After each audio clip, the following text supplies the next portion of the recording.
मासे धरी नाबालिका को दुष्कर्म अभियोग रे बंधाला भिणई घर को नहीं नाबालिका को करुथुला दुष्कर्म एभली अभावनीय घटना कुंटा थाना अंचल सामना को आसीथिबा बेले एही घटना संपृक्त थिबा 3 जन को गिरफ्त करा जायतिबा सूचना मिलिछि।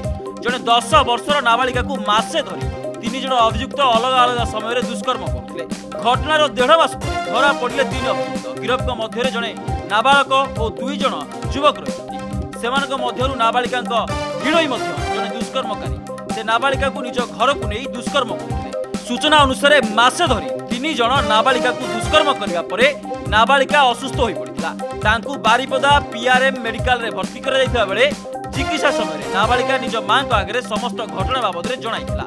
एने नाबालिका मां कुंटा थाना 3टी अलग अलग अभियोग को आधार करी पुलिस 3 जन को गिरफ्त करथिबा सूचना मिलुछि। मासे धरी नाबालिका को दुष्कर्म अभियोग रे बंधाला भिणई घर को नहीं नाबालिका को करुथुला दुष्कर्म एभली अभावनीय घटना कुंटा थाना अंचल सामना को आसीथिबा बेले एही घटना संपृक्त थिबा 3 जन को गिरफ्त करा जायतिबा सूचना मिलिछि।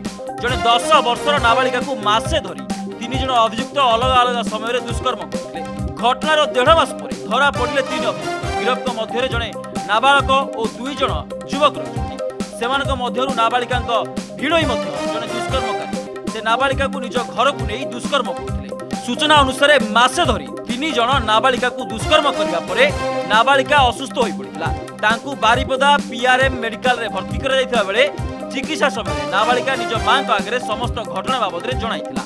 एने नाबालिका मां कुंटा थाना 3टी अलग अलग अभियोग को आधार करी पुलिस 3 जन को गिरफ्त करथिबा सूचना मिलुछि।